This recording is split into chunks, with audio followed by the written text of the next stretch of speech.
Coming up next on All About Android, we discuss the Pixel 4 a few weeks after its launch. We kind of touch base with that and tell you what we really think after a few weeks with it. Also, Ron goes hands-on with the new NVIDIA Shield TV Pro.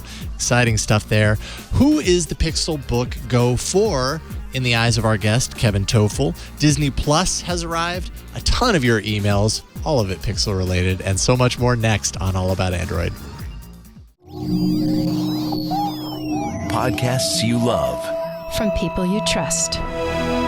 This is Twit. This episode of All About Android is brought to you by IT Pro TV. IT Pro TV provides IT training that's effective and entertaining with access to virtual labs and practice tests.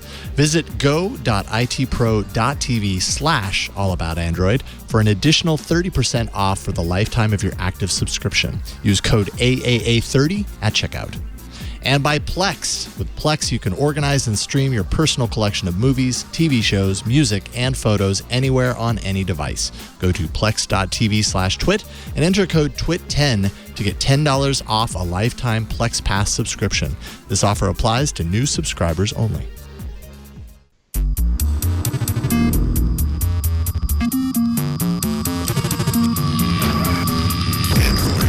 Hello and welcome to All About Android, episode 446, recorded on Tuesday, November 12th, 2019. Your weekly source for latest news, hardware, and apps for the Android faithful. I'm Jason Howell.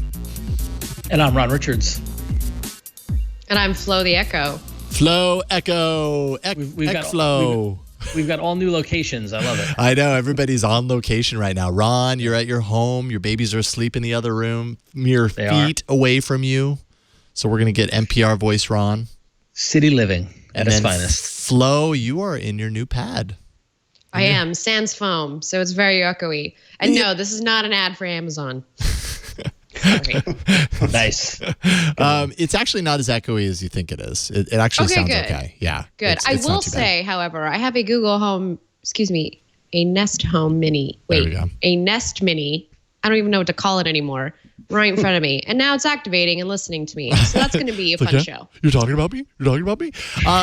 Joining us, wow, it's been like 5.5 years now looking at the dock. Kevin Tofel returns to All About Android. Kevin, is so great to get you back on the show. I'm thrilled to be here. I cannot believe it has been since 2014. It does not feel like it. It was pre-Pixel. It's crazy. So now I'm curious. This was episode 153 was your last episode. It was pre-Flow. I remember it. I remember it well. I remember it as if it were yesterday. Okay, so allow me to scroll for a little while. Oh, it's so far in the past that the doc doesn't even go back that far. I wanted to pull up the sheet and see what was on that episode. I couldn't tell you what we talked about. I'm sure it was good. I can tell you that. But give me a second. We've got the website. No idea. Okay, we were, of course, at the Brick House. Android Wear, Moto 360, LG Watch, or LG G Watch, or the Gwatch, Amazon Media Streamer, the Destiny of Google Voice, cross-platform gaming. Well, hang on.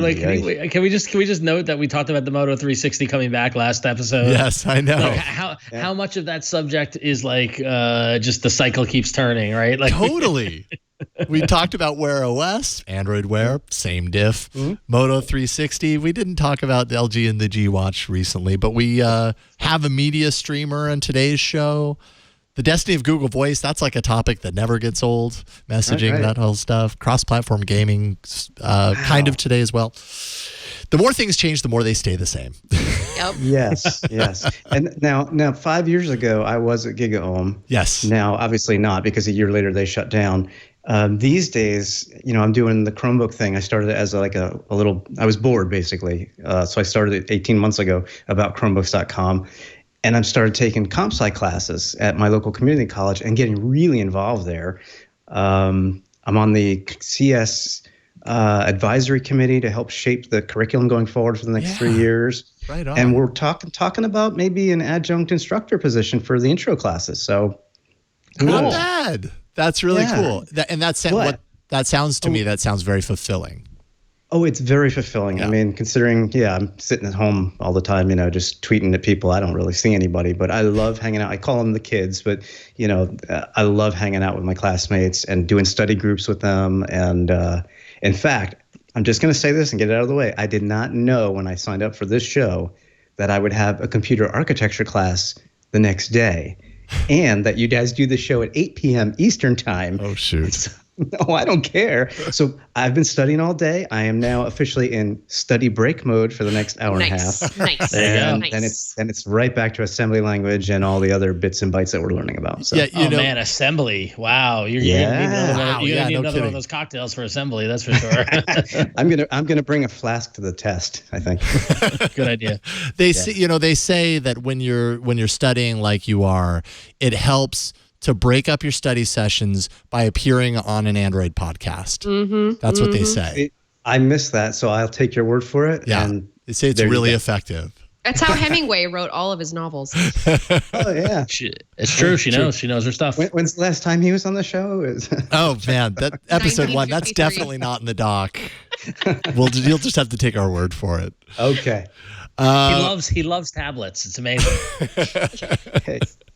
So aboutchromebooks.com, just to repeat that for everyone, is where everyone can go to check out what you're writing about in regards to Chromebooks. And we actually have a little discussion a little bit later in the show that pulls from some of your content from the site. I get all my Chromebook news from that site, by the way, Kevin. Like every day I get pinged by Google whenever there's a new article on your site. And that's how I know what's going down in the world of Chrome OS, because you do such a great job of just getting to it. Should you buy this? Should you not? Yep. Is this good? Is this bad? Hey, there's this new Chromebook out. Hey, here's what's being done with it. Hey, here's a new update. So thank you for this. It's a great resource. Wonderful. I appreciate that. And that's actually one of the reasons that I started it. I kind of wasn't doing anything 18 months ago, just watching a lot of Netflix and chilling out. And I missed my blogging roots. And I'm like, what can I write about? And I'm like, well, duh. I mean, I just got off 18 months of working at Google with the Chrome and the Android teams, so I could do either of those things. And there's only a few really good, in my opinion, dedicated sites to Chrome OS and Chromebooks. Chrome Unboxed, they're fantastic. Chrome Story is good. And a couple of folks at Android Central that write the Chrome stuff there, Jerry Hildebrand, for example. Yeah. Great stuff. But I'm like, there's room for more, I think. And I don't have to stress out and chase stories, because it's not changing every 5 minutes. There's not news all the time. Totally. So I thought it was a good fit to try and help give back to the Chrome community and say, hey, there's lots you can learn here, and I'll take you through it and keep on track of what's going on in the Chrome commits and tell you what's coming up. And so I appreciate that, Flo. Thank you so much. I'll pass that information on to the writers. Yeah, absolutely. And you write for Stacey Higginbotham's blog too, right? Stacey and IoT. I linked something of yours a couple weeks ago. Another old I follow Giggle you, Kevin. I follow your writing. Right? Yep. I appreciate that, Flo. So in fact, when I wasn't doing anything, Stacey's like, hey, why don't you do a little more for me? Because I was already doing the IoT podcast with her all the way back from the GigaOM days. So I just kept doing that.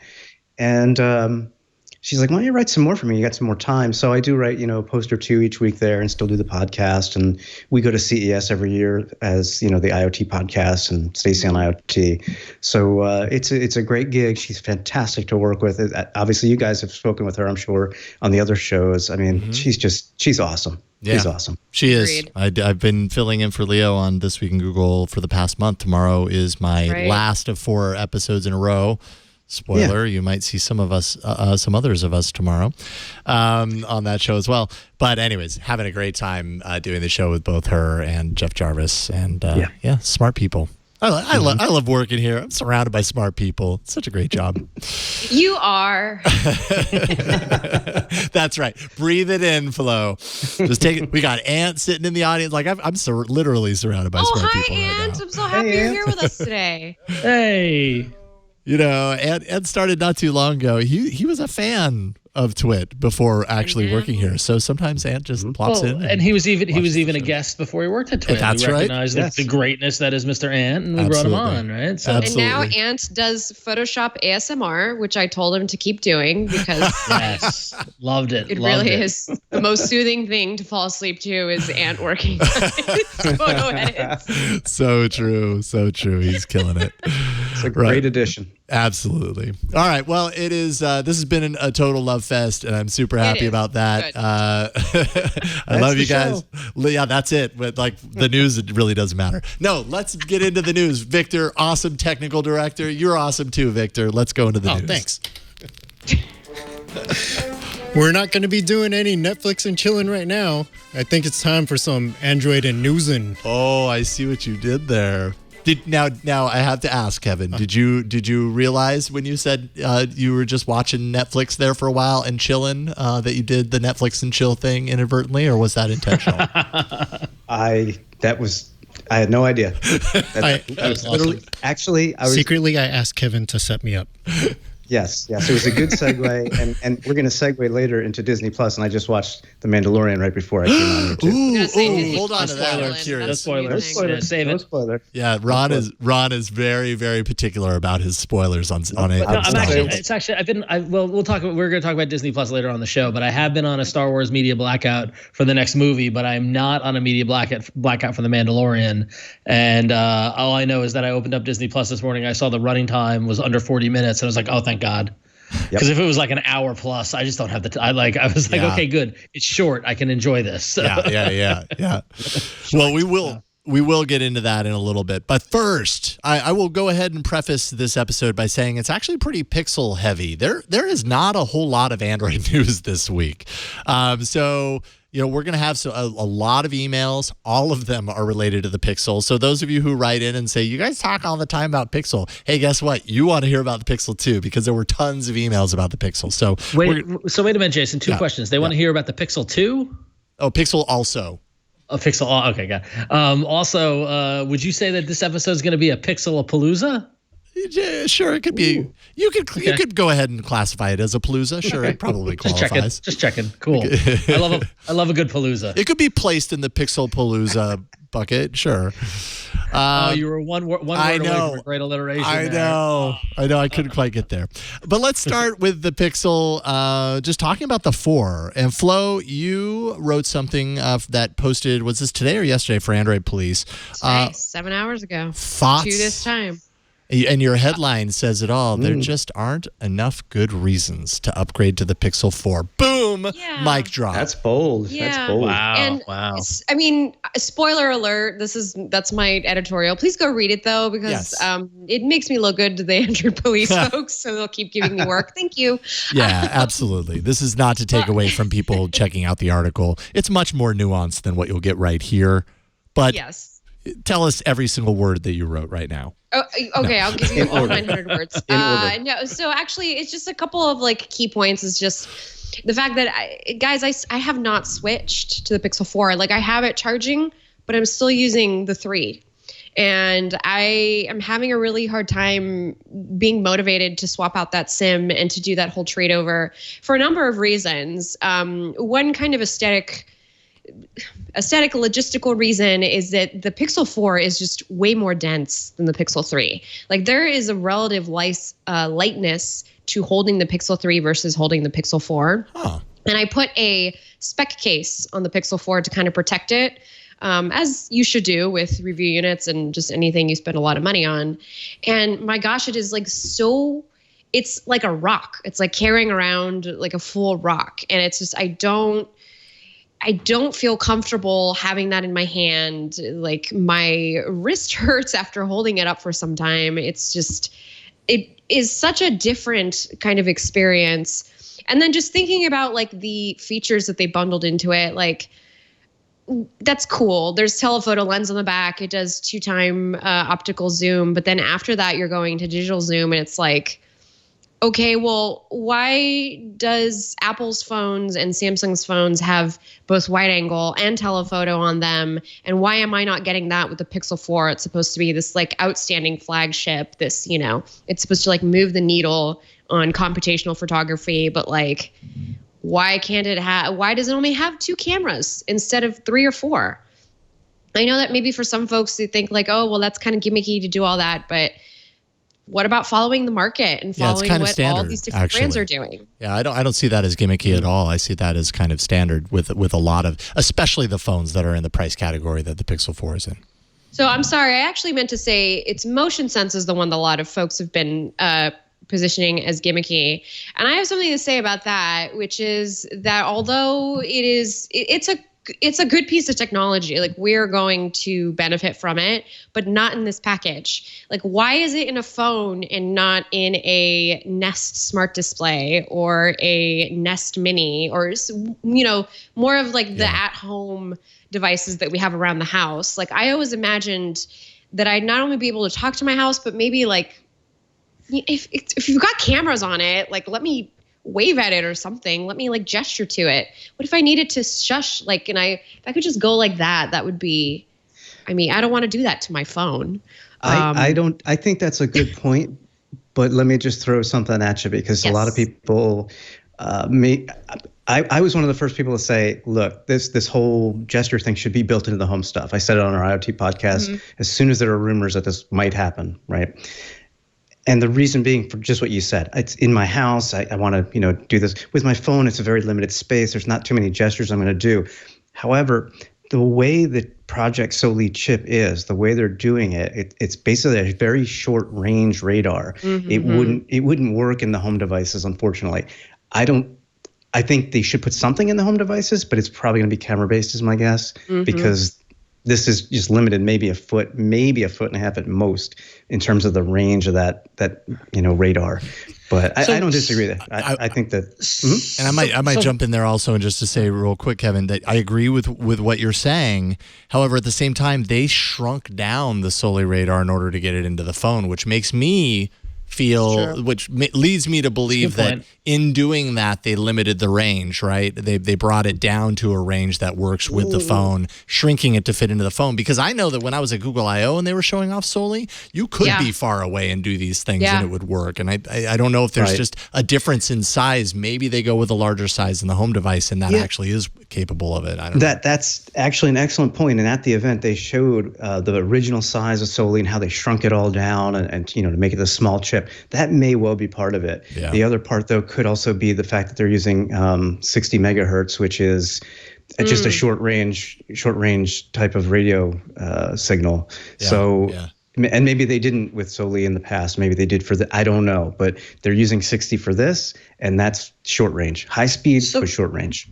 So Soli in the Pixel 4 has been, because I feel like we talked about it every time since the Pixel 4 has been announced and since people got it in their hands. And it's really making me scratch my head because it's making me wonder, did they not have enough magic in the Pixel 4 and they said, well, let's put Soli in there, even though it sounds like it's not ready for prime time.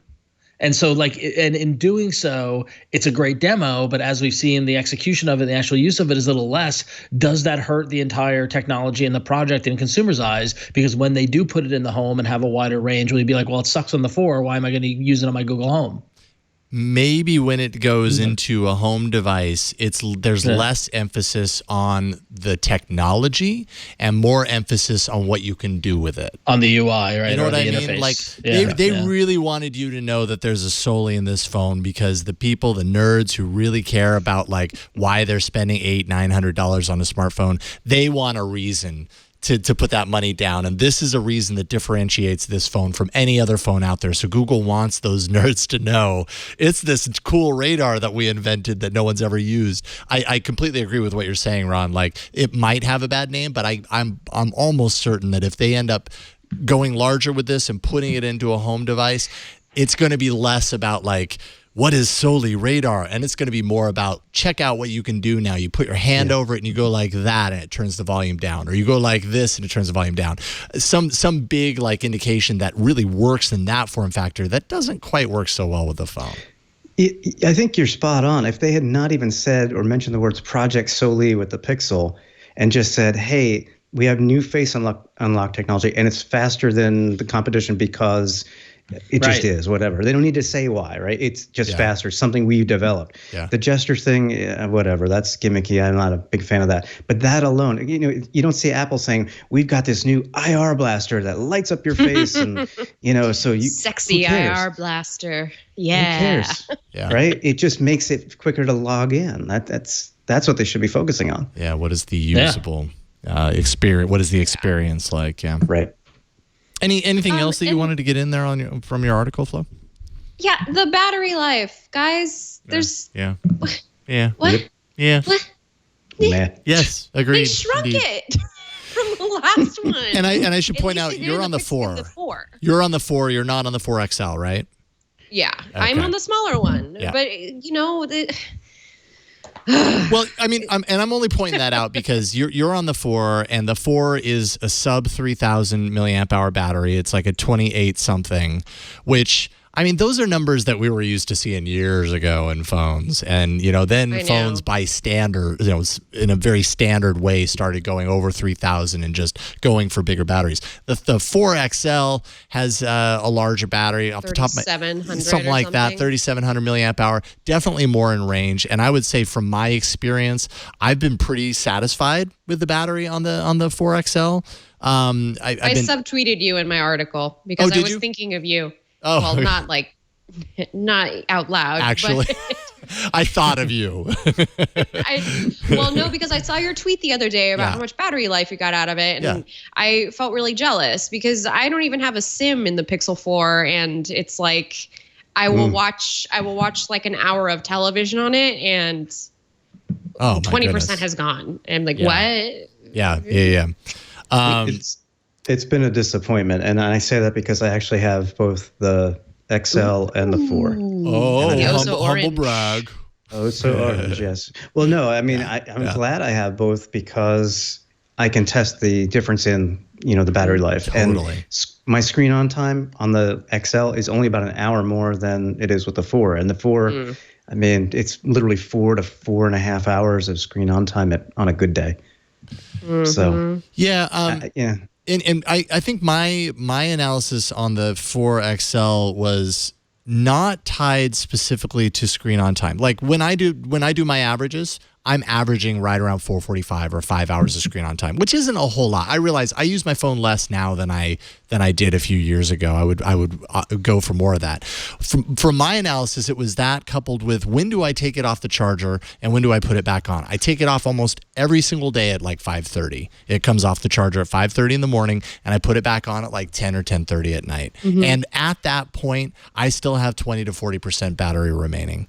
And so I feel like that's reasonable. Now, if I'm going to take this phone and I'm going to go to a conference, because that's like the stress test of batteries, I feel like. If I'm going to take this phone and go to a conference, I'm probably going to be hurting. It's not going to be ideal. And it's definitely not ideal for the Pixel 4. Let's do it. We'll see the Google I/O because I feel like that's when I gave up on Wear OS was the Google I/O because the watch had died on me by 1 p.m. Yeah. And so we'll see. I know it's like months from now, but I always feel like, You know I get what? to skip out on CES next year. It feels like months from now. It's actually very soon. It's going to be here before you know it. It's practically 7 months away. But I think the funny thing is the irony of the fact that Google I/O being the event that stops you from using Google products. Oh, I know. That's It's it's just for whatever reason, conferences, when I go to conferences with a phone, that's when I really realize how well my battery performance is on my phone. Yeah. It's just there's something taxing about it. So you mean all the tweeting, making GIFs on the fly, connecting to video, different Wi-Fi access points and blah blah blah. Constantly refreshing Twitter. Yeah. They usually hand out like water bottles and other small bits of swag when you sign into I/O. So maybe this year we'll all get like battery packs. Batteries. Oh my goodness! Why not? I can always use more battery packs. Yeah. I mean, screen on time, whatever. Numbers are numbers. The fact that people have, and they're justified in having some battery anxiety. With this phone is the bigger problem to me. It's not about the exact numbers or anything. It's just I feel like they've taken something away. I never had that anxiety before, and now it's like, what do I do? Back here again. I'm going. Yeah, we shouldn't be here again in 2019. It's like BTSD. It's like battery traumatic stress disorder. BTSD. Yes, because I totally agree. Like we've gone so long not thinking. Still chuckling over BTSD. Sorry, we've gone so long not thinking about this, and now suddenly we are again. And that coupled with the fact that this is Google's premier phone, it's not inexpensive. It really just kind of adds up. And I mean, there are other aspects of this. Like I was kind of putting together my thoughts on this. Like the 90 hertz display is an upgrade and it's nice to have. But then I start questioning because I have it activated all the time right now. So by the way, my battery stats are based on 90 hertz on all the time. So that's something to consider. But if I was to remove it and I've turned it off, like how much do I really perceive the difference? Is one of those changes that is neat at first because you know it's there, and then you forget that it's there, and then it might as well never be there. You know what I mean? It's like like a big hallmark feature that's called out, and while it's a nice spec bump, it's also kind of at the same time insignificant. If that makes sense. I don't know. My husband loves it with the OnePlus. Well, and that's the thing. So now I'm like questioning how I felt about the OnePlus. I'm like, I wonder if I would feel this way about the OnePlus. Was I just awestruck because that was the first like 90 hertz that I had really gotten used to? Because on here, I don't notice it. He like grinds away at Summoner's War. Okay, gaming. There you go. Yeah, gaming's kind of different. No, and totally. He's just like, right. It looks really good. It just looks really good all the time. I'm like, yeah. Dude, refresh rate. But I guess people have been saying that they notice it only like when they're scrolling through. Yeah, that's true. Scrolling does look a lot smoother. Let's 50% smoother anyway. Yes, right. Sure. Yeah. Face unlock, pretty great actually. I've been pretty happy with it. Very fast. Really fast. There's the occasional time where like it doesn't catch it and I have to like double tap on the screen to wake it up again so it'll get it or whatever. But it's pretty rare. And it's rare enough that I'm not disappointed when it happens. Like it's totally fine. So I'm happy with that. And camera, as good as ever. Like I really like the camera on the Pixels, and this one's no different. Actually, I put in some photos to share. There's one in there that I really want to brag about that I got this weekend. I was at Joshua Tree over the weekend. Yes, you were. If you scroll down, so these are all from Joshua Tree. If you scroll down, down, the one middle row on the far right, the guy lying on the rock, friend of mine, Max. Check that out. Great shot. I saw this when I got home. I was just like, oh my God. Like I didn't even put any filters on this. Did you adjust shadows at all? No, I did nothing on this. Okay. This was and I mean there's detail for days in this thing. Live HDR plus there. So it's beautiful. Anyways, I love the camera on these phones, and I played around with the astrophotography stuff and the open exposure, set it open for 3 minutes. Can we see that photo? Sorry. I saw it there in the photo gallery and I wanted to. Oh, yeah. So there's a couple of nighttime shots that I did. We were staying at this house that overlooked this huge like cavern. So this was driving at night. There's the trees. This was while driving and I got that shot. So this was an open exposure astrophotography shot. I think it was open for about 3 minutes. You can see a little bit of movement, I think, with the moon. But yeah, kind of neat. I mean, it's not crazy crisp when you zoom in, but it looks neat. There is one in the roll that's like truly starry skies. Yeah. There we go. That's the one.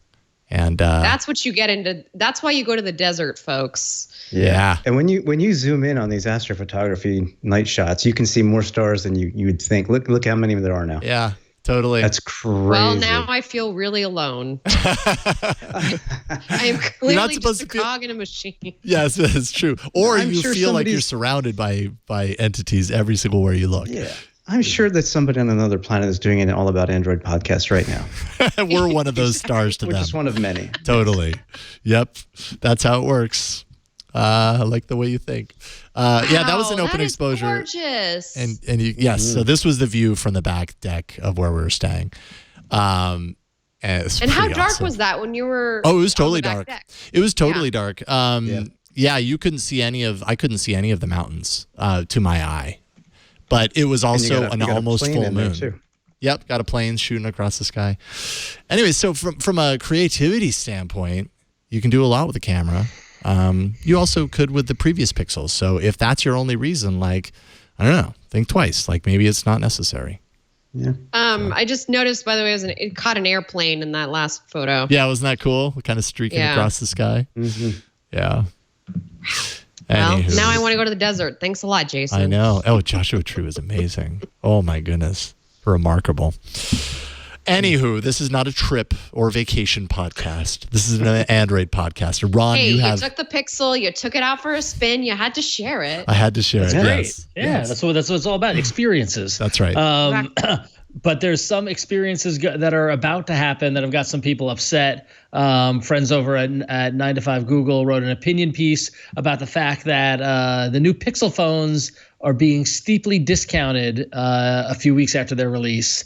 Because guess what? The Pixel 4 came out, and guess what's coming up? Black Friday. Black Friday deals are already starting to emerge that show the Pixel 4 at $200 off, which if you just paid for the Pixel 4 at launch, you feel pretty dumb that you overpaid by $200. Ben Schoen from 9 to 5 Google poses the question, why doesn't Google just price them lower to begin with? Which is a good question. And I guess the counterpoint is, should we just be happy that Google discounts its phones so steeply to let people take a chance? And here's my unpopular opinion about this topic. Yes. It's a temporary sale for Black Friday. It would be one thing if they release it in October and then drop the price 2 months later to be $200 lower and everyone else got upset. But it's Black Friday and everything is discounted. Yeah, and the reason why they discount everything is to get people who are on the fence to give it a try. So I mean, I understand the what's the word I'm looking for? The reaction culture that we live in. But I just think that this is a byproduct of the timing of the release, the timing of Black Friday, and what it takes to be competitive in the e-commerce world right now. Yeah. Mm-hmm. Yep. Yeah, I love reaction. The reaction. Yeah. I think agreed. It sounds like agreed across the table. I mean, Black Friday is a day of deals. I mean, am I right? It's one thing if they drop the price. If they drop the price and it was a price drop, that sucks. That's fair enough. But, yes. Sure. Yeah, that makes a lot of sense. You know what, Ron, you mentioned a good point about when they release the phones. It just happens to be like a month before Black Friday every year. I wish Google could move up into the hardware cycle because they're always at the end of a chip release, right? They're using the 855 in here, and everybody else is getting ready to roll out the whatever 865s that we're hearing about. It would be there'd be less angst if this phone came out 6 months ago and then was dropped on Black Friday, right? Just why can't they move it up in the hardware cycle? It's like they're always the last in the cycle of good phones, and I just don't understand it. Yeah, totally agree. 100% agree. I wish they could bump it up a little bit. I guess then they'd be, right on they'd be colliding with the Apple announcement. They'd be colliding with the Note announcement. But it really, it makes perfect sense. It always feels like it's behind by the time it releases. But and they're not going to take on Samsung as one of their partners, but you can see they're taking on Apple with a lot of the photo ads and things that you see on TV, and our phone and their phone, and it's always an iPhone that they're showing. Ours is better. Just compete head to head. If it's that good and you believe in the product, then compete head to head. Yeah. Yep. Completely agree. Very good point. All right, so that's the news on the Pixel. Not really news, discussion. I like that discussion block. That was fun. Let's take a break, and then we're going to get into some hardware news, more traditional hardware news. Ron has something very interesting that he's going to talk about that he's been playing around with for almost the past week. We'll get into that in a second, but first, this episode of All About Android is brought to you by IT Pro TV. So you can enjoy learning with IT Pro TV's edutainers who blend education and entertainment to make learning IT engaging and fun in an interactive talk show format, a format that you're very used to because you watch the Twit network. The shows are very similarly structured, very similarly built, but it's all about learning about the topics in IT. It's a big month for Microsoft announcements this month. We've talked about it on this show, and you can use IT Pro TV to get the certs that you need to become a Microsoft professional. IT Pro TV has more than 800 hours of Microsoft training, including Microsoft Azure, just to name one. IT Pro TV is so versatile, they can help you and your team get certified IT training in all sectors. If it's government or managed services, healthcare, education, tech, finance, insurance, and so much more. They are the official video training partner for CompTIA and has 12 CompTIA on-demand courses, including CompTIA A+, Network Plus, and Security Plus certs. You can become part of IT Pro TV's family with either a standard membership, which is video only, or you can get a premium membership, which is video as well as labs and practice tests to really take you over the edge and make you even more competitive.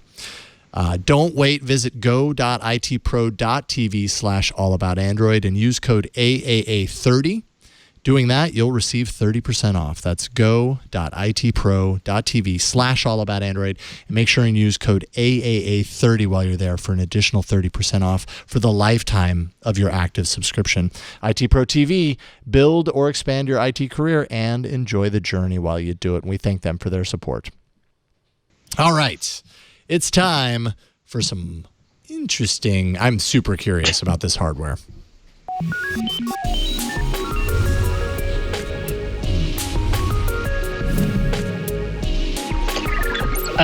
Jason, I like that you're hardware curious. It's one of the reasons why I like you. I am very hardware curious tonight. So I recently went against my own advice recently. Okay. Advice that I've given on this show. I've mentioned it here and there in the past couple of months. I've been having some issues with Chromecast. From the day they launched Chromecast, I've been a supporter of it. I think it's a great technology.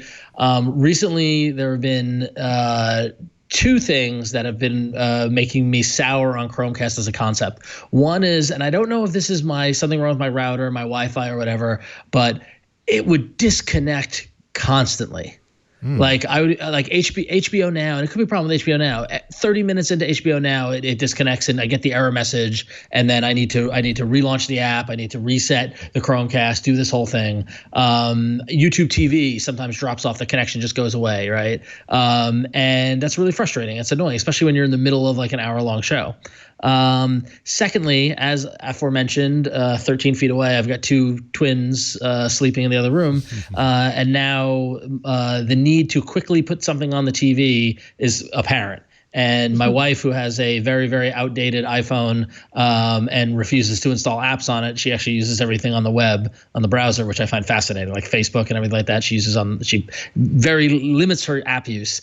And I keep telling her to download YouTube TV and download this, and you can hit the Chromecast icon. Just refuses to do it. She Chromecasts from her laptop, from the Chrome browser, and with two screaming twins, you can't do that.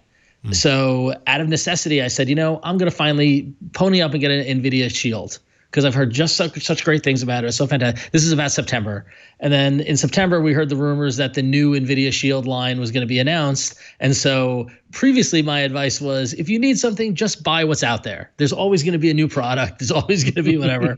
But then I looked at the NVIDIA Shield and the life cycle of that last device, and it had been out there for a while, right, Jason? I mean, that thing's years at this point. Years old. Crazy. And so the fact that there was rumors of a new device coming, I'm like, I'm going to wait. I'm going to stick it out. And sure enough, late October, we first saw the leak. And then in, I think, October 28th, NVIDIA finally announced the new Shield TV Pro and the Shield TV, which is the Shield TV is actually a very neat concept. It's like a little cylinder that you just plug in like inline behind your TV to your TV and then to your Ethernet cable. But I'm a pro, so I got the NVIDIA Shield Pro.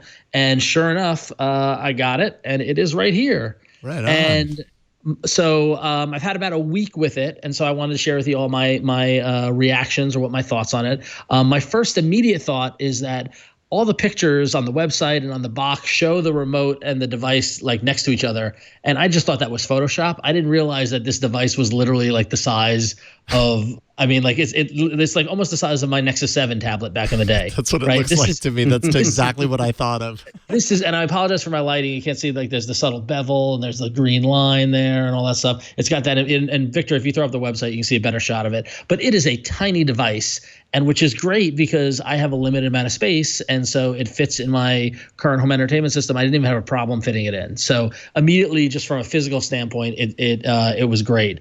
On the back of the device, we've got two USB, I think 3.0 ports. Yes, one HDMI 2.0, gigabit Ethernet, which is great because I'm on FiOS and I have gigabit coming into my router, so I've got a very high data speeds. And then power plug. That is it. Those are all the stuff on the back. That's pretty much all I need. Inside, in the guts of this baby, we got the NVIDIA Tegra X1 processor. It's got a 256 core GPU and 3 gig of RAM, so it's 25% faster than the previous edition. Yeah, and I should just specify X1 Plus, which is kind of like the updated Tegra X1. And it's got 16 gig of storage in here, and you can expand that if you want, using those USB ports to an external hard drive if you want. I mentioned it's got the gigabit Ethernet. It also got 82.11 AC Wi-Fi, but I'm not using Wi-Fi because I believe in Ethernet, and when you can plug in your devices, especially for media, you should. It's also got Bluetooth 5.0.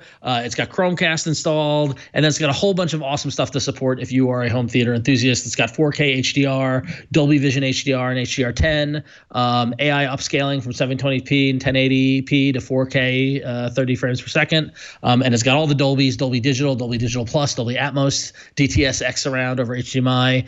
And what I love about it is it's running Android TV, Android 9.0 Pie.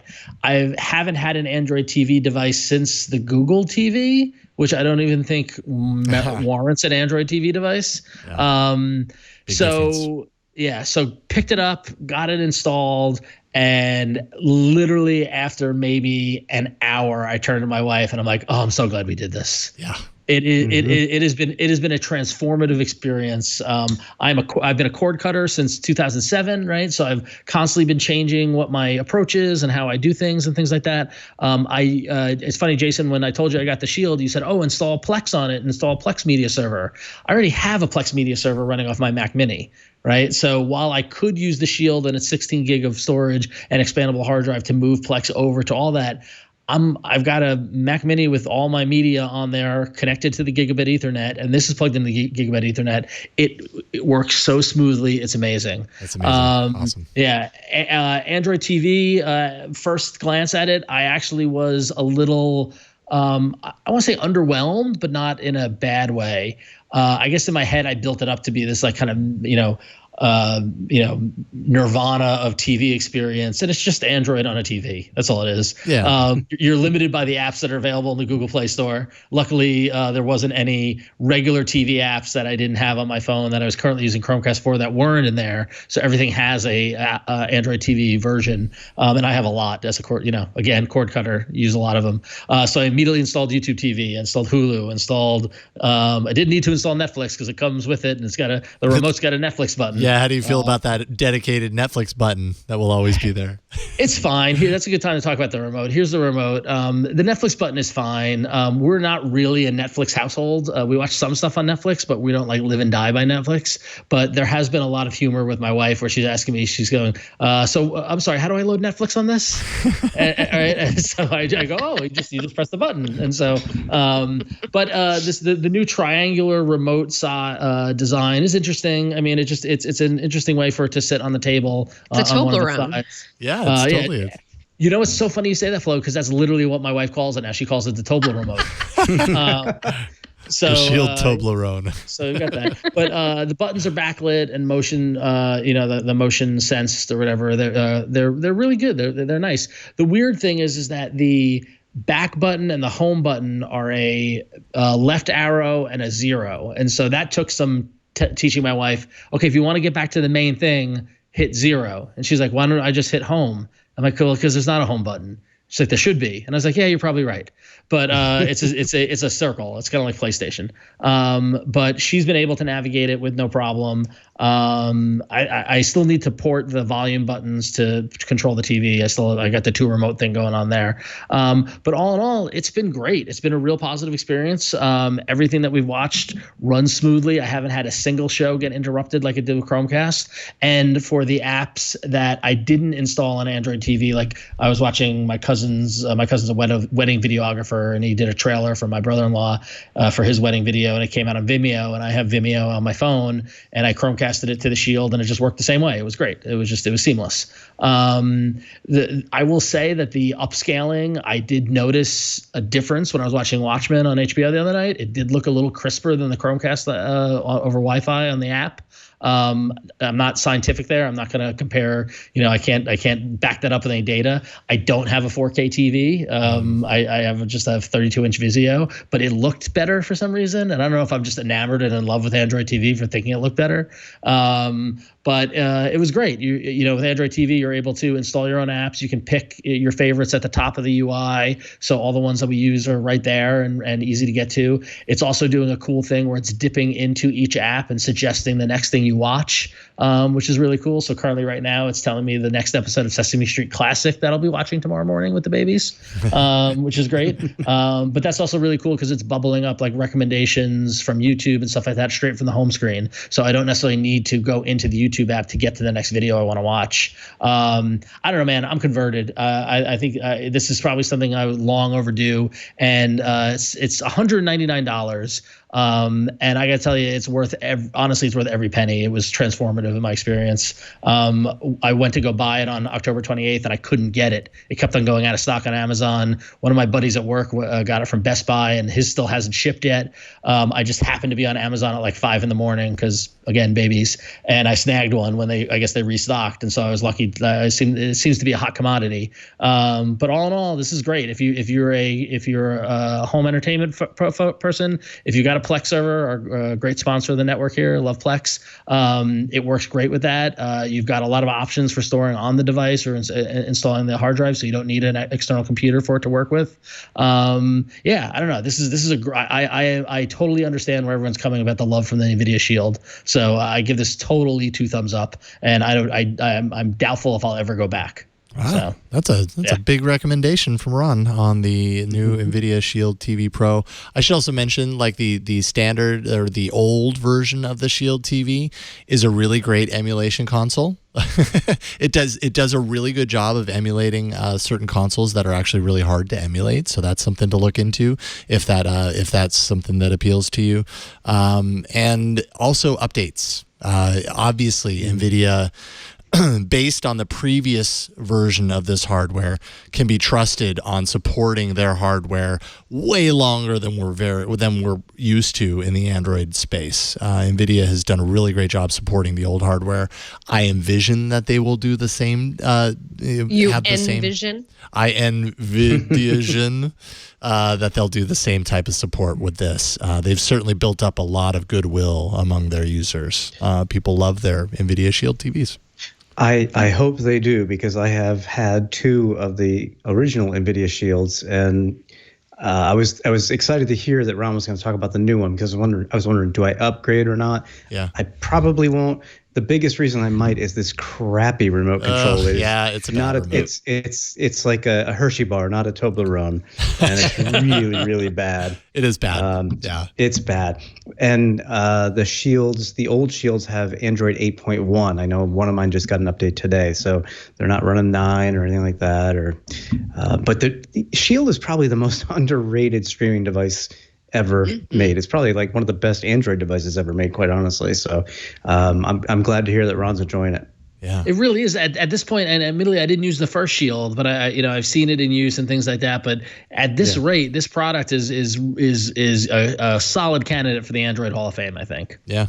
I just think for what it's doing for the TV experience, and I agree with you, Kevin, it is underrated, and I'm surprised that more people aren't. I mean, hopefully they are. Clearly, I mean, NVIDIA keeps supporting it, but I mean, I'm going to recommend this to everyone I can who's considering a different option for their home theater, because it really lives up to the hype. And and you guys can attest, I don't buy into hype. Well, I guess I do buy into hype. But anyway, depends. But when it comes to TV, I have very specific things, and and so the fact that it plugged and played with my Plex. Wow, there's an alliteration for you. Plugged and played with my Plex without even thinking about it. I just logged in and boom, everything's there. The new way to log in, I was like, oh, I've got to do all my passwords. But now with Android TV, you go, if you have the app installed, the app goes, oh, did you just log in on Android TV? I go, yes. And then you don't need to enter your password. It's amazing. Like to see the UI and the user experience evolve on Android TV from where it was when I first got involved with Google TV to where it is now really makes me kind of back on the Android TV bandwagon. I wish Google would do more to support it, and I know people have it pre-installed on their TVs and might use it or might not use it or whatever, but I think it's actually really solid. The voice search works great. I told my wife, like, when you have the babies, you don't even need to type stuff in and search for YouTube. Just say, play Sesame Street and it will do it. Like, so really, really impressive. Nice. That's a great review. Yep. NVIDIA Shield TV Pro. I think I have one. I think we heard from NVIDIA. They're sending one in, so I'm going to get some time with one as well. So I'm looking forward to that. I'll be curious to hear what you think of it. Yeah, so. I'll definitely do And then I'll trade you that. for my Mi Box. You're ready to throw that Mi Box down the road, eh? Well, I mean, how I needed to watch TV, Yeah, but so you can't yet. You need something to replace it with. Awesome stuff. Thank you, Ron. Kevin, so we said earlier we're going to talk a little bit about Chromebooks, Pixelbook Go being the most recent Pixelbook that Google has announced. You actually recently wrote, I was kind of looking through some of your posts, and you wrote an article that touched on something that we had talked about a little while back. Flo had opinions on this. Who is the Google Pixelbook Go for? Because when we were watching it initially, I was like, God, this original Pixelbook that I have, I'm using it. It's what is it at this point? 2 years old. It's the model year before the Pixelbook 20, Slate. Yeah.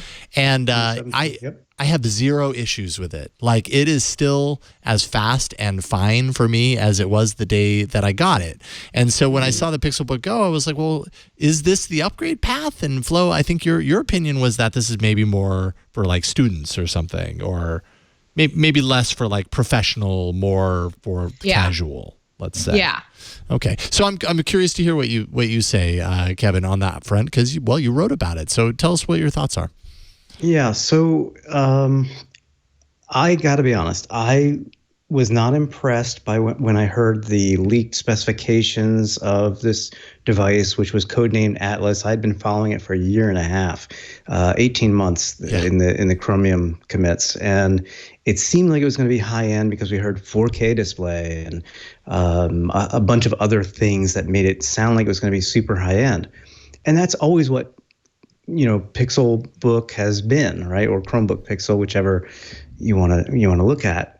But Google has basically no need for a high-end Chromebook anymore, because there are other higher-end Chromebooks that are readily available from Dell, Lenovo, Acer, that are well under Pixelbook prices and give you more power or something else, right? So I kind of see where Google went with the Pixelbook Go. And Flo, I actually, before this episode, I went back and watched like 3 or 4 episodes ago to see what you had said about it from the event. And I think you were spot on. I think there's a lot of marketing for college students, because this is light, it's thin, 12-hour battery life, quiet keys. It's affordable, or relatively affordable, at least at $649. I look at this as kind of like Google's, if I could, MacBook Air, right? It's light, it's thin, it works, it gets the job done. But there are other people who should and shouldn't be looking at the Pixelbook Go. Developers, if you're a full-time developer, this is not for you, because it uses the same Y series Intel chip as the Pixelbook. It's the 8th generation versus the 7th generation, but even so, those chips just can't, they don't have the horsepower to run like Android Studio all day long, and IntelliJ and other things that you might be, Visual Code if you're using that. It's just not the device for you. And in fact, I bought a higher end device as a result of my coding classes. So the Pixelbook Go actually isn't for me either, even though I actually do like it a lot. I said it was for college students. I could see a lot of college students being really happy with this. You've got the 16:9, so it's, as you guys said, it's great for streaming. It'll be great for Stadia. It's got the quiet keys. It's light and thin. I mean, it's lighter than your Pixelbook by a smidge. Probably more battery life. Maybe a slight improvement in performance. So I don't think it's an upgrade for you from the Pixelbook. It's just too marginal. Right. And you're giving up the 2-in-1 form factor. You're giving up the pen if you needed that, right? But a lot of people don't. They just want a laptop to get things done and watch, content. This is ideal for that. And the base model is perfectly fine, I would say, for like most people. A lot of folks were upset. They're like, oh, Pixelbook, why is this Pixelbook 2? Why isn't it better, that much better, so on and so forth? It's actually pretty good. And you have to remember, it's not a budget Chromebook. It's not Google's budget Chromebook. It's Google's budget Pixelbook. And what I mean by that is, If you want a Pixelbook, it's out of the reach of many people because of the budget, $999 to start, right? This is $649 to start. If you want comparable to the base Pixelbook and actually a little better because you have newer internals, it's $849, which is $150 less than Pixelbook. So they're trying to push Pixelbook down instead of up into the higher realm, I think.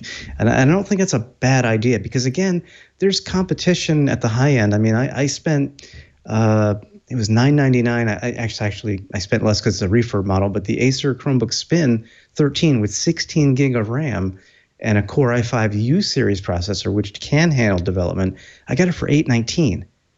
So why would Google push the envelope with Pixelbook 2, right? It just doesn't make sense. There's too many other things out there that are going to be less expensive. So I would say, again, developers, you don't want this. College students, definitely take a look at this. And it's the kind of device you need to carry around and use for a bit, because I did not appreciate this thing for the first couple of days. But the hush keys, the great speakers, the display, it's 16 by 9 and 1080p, but it's better than it seems on paper. It's really great for watching YouTube TV and Netflix in full screen. It's really nice. If you're a budget Chromebook buyer, like $300-400, that's all you want to spend, there's plenty of options out there that the thing is, you're going to get screens that are hit or miss. You're going to get Celeron or Pentium processors, not the Core M3 or the Core i5. Yeah, right. But it's a big difference. But yeah, it is a big difference, and there are going to be plastic builds. Quite honestly, the build quality on this, again, something I did not appreciate until I carried it around for a few days. I'm really, really impressed. I mean, it's basically for people who use Chrome OS full time and want a premium Pixelbook, and just don't have or want to spend $999 or more. Mm-hmm. Mm-hmm. Love it. All right, so that's agreement right there. That's that must be the truth because you both agree to it. I want at some point to see it in person. I hope that someday I'll be able to actually get that, to be able to kind of have the feel of it and stuff for myself. But I'm perfectly happy with my Pixelbook. I'm waiting for the day where I go to use it, things are slow, and I'm like, oh, here we go. But it just hasn't happened yet. So thumbs up. As far as I'm concerned for that. It's getting a little dirty, though. I feel like we should figure out how to clean them. Are you talking about mine padding, or in general? The wrist padding, it's starting to get a little... Okay, I can see a little bit of what you're talking about. Thanks for outing me on the air, Flo.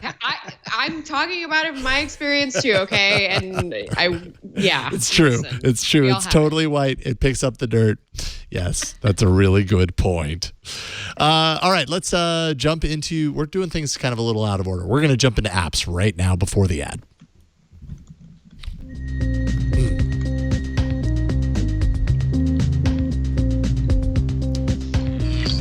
And I'm going to load this up on my phone so I can show it off while you're talking about it, Flo. Well, good. Big day. You're going to have to. I'm not subscribing to this, but oh my gosh, everybody's talking about it. So Disney Plus has launched. It launched last night, according to my Twitter feed. People have been in the zone with their new at your fingertips Disney content. $7 per month gets you Mickey, Marvel, Pixar, Star Wars, Fox, National Geographic. I think the one question we have to ask here before we even get into it even more, is this Ron's favorite streaming service? It might be. I should preface any comments with that I am employed technically by the Walt Disney Company, so anything I say is my opinion only, and it's not any official word from the company at all. These are my opinions alone, and it's pretty darn awesome. I'll be honest. I've been lucky enough through my day job to have a little insight into how this whole project came to be and how it all came to. Very, very little, and I did not see the app until it launched when I installed it this morning at 5 a.m. Mm-hmm. I installed it on my Shield Pro TV. The Android TV app worked great. And listen, you can't deny the content offering if you're a fan of Star Wars or Disney or Pixar or Marvel or all the other great stuff on there. It works really great. The app is organized well. When we first saw the screenshots from it, it looked a little unassuming, and it is. I mean, honestly, it's just that they're pushing the content forward. I don't know what to expect from a UI kind of standpoint for an app like this, but discoverability is there. I lost about a half an hour just sitting holding one of the babies while I was just scrolling through like the suggestions, and I was like, oh, I love that cartoon. Oh, that one's a great one. It's pretty cool. I will, if you're into this stuff, it's kind of a must do. So how early do the cartoons go? Because like one of my favorite Disney shorts is, I think it's from like the 1960s. It's called The Little Blue Coupe. And he can search that. I will say that it goes way back because one of my favorite shorts is from the 30s, and it was in there. Okay. So. Yeah, so maybe Susie the Little Blue Coupe, 1952, in case anybody's wondering what I'm talking about. Little Blue's not showing me anything. That's okay. okay. Steamboat Willie. Steamboat Willie is there. I can confirm that. That's the one that started it all. But the one that I searched for was Mickey's Trailer. If you want to search that one. What was it, Ron? Mickey's Trailer. And this is going back to Flo to our conversation before the show started about RVs. This is Mickey, Donald, and Goofy on a little bit of a trip in a camper, and hilarity ensues. So this one I had. Let's see. Now that's also great in a live demo. A lot of people are using this, and of course they've run into the standard day of launch connectivity problems. Oh yeah. But And it's you know what's funny about that is the Wired article that's linked in the doc talks all about how Disney is so positioned so well with this because their streaming technology is so solid on the back end, and yet there's so many people hitting this on day of. I don't think that. I mean, this was to be expected. I got to imagine. I mean, with the service of this many eyeballs on it, and the hype, and when you hype up a launch day and all that sort of stuff, definitely people are having some issues getting in. But that will die down as it solidifies and they figure it out. But all the Muppets are there. Like there's a whole bunch of Muppet stuff. I love the Muppets. I mean, this might be I'm lucky enough to be able to work for the company, but even if I didn't, I think this would be my favorite streaming service right now. Yeah, this is pretty fantastic. Any of the newer Rogue One is there, but what about the? I mean, you got the Mandalorian, you got the whole new series that's pretty much coming through. Yeah, so we need to talk about this a little bit. Mandalorian, Kevin. The no spoiler take on it. No spoilers. No spoilers. What do you think? Episode 1. Well, it's the kind of thing where they suck you in and you're going to decide, am I going to watch the other episodes? I don't know how many they're going to be or not, but they sucked me in. So good enough. I'm in. It's good enough. The thing about the Mandalorian is that we were talking about this at work the other day. It is literally what our generation wanted the prequels to be, which was just stories with our action figures. Yes. Like in the trailer, when you see IG-88 finally doing what we knew he could do and all this sort of stuff, it just seems like I can't wait to dive into it and watch it. It's going to be it should be a lot of fun. I'm glad that Jon Favreau seems to have and Werner Herzog, which is crazy. They seem to have taken the right. Kevin, there'll be 8 episodes in total. So. Oh, okay. Good to know. And in fact, I watched it on a tablet earlier today, and I literally just queued it up on my NVIDIA Shield, and it looks like it's 4K HDR to me, which is awesome. Yeah, it should be. I believe that's offered. And we've lost Kevin because now he's watching Mandalorian. No. Nope. I'm done.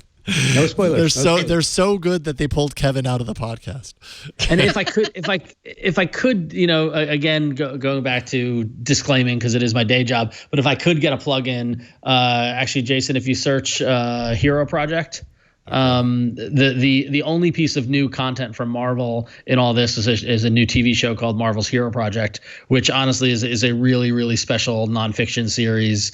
And I encourage everybody to check it out. It's basically about discovering the heroes among us through kids in our communities around us.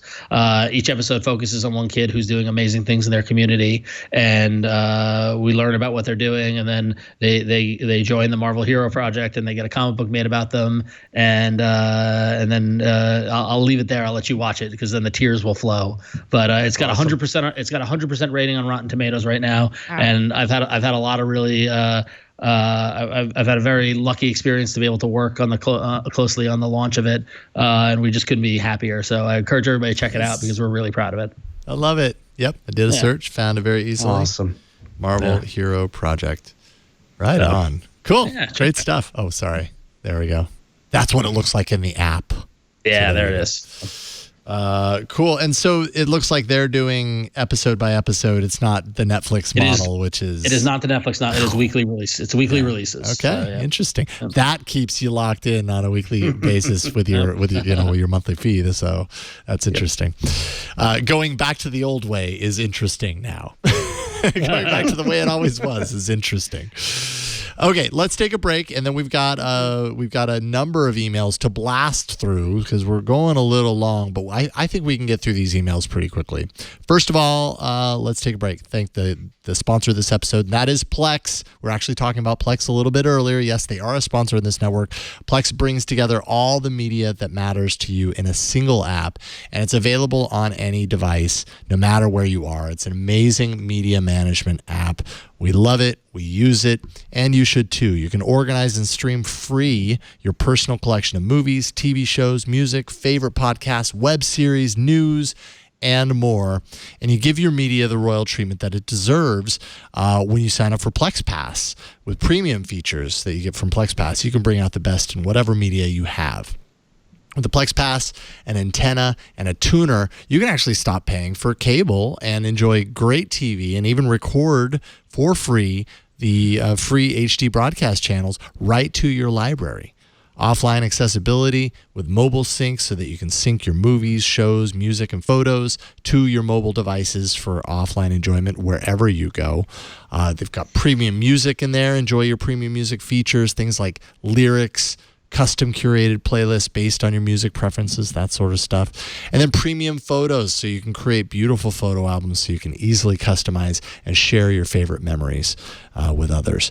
Get cinema-like experience when you're watching your personal movie collection. You're going to love kind of how things are presented. You also get things like trailers, cast interviews, behind-the-scenes features, all that fun stuff that you're used to seeing on Criterion collections, that sort of stuff.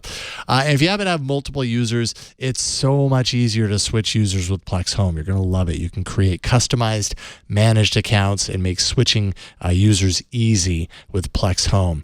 They even have parental controls, so you can safely let your little ones enjoy too. And with Plex Pass, you also get Plex Pass perks, where you get exclusive access to promos and discounts on partner products, and you get to use the newest features before everyone else. So it's like you have bragging rights. There are even more features such as loudness leveling, sweet fades, timeline view, and advanced audio features.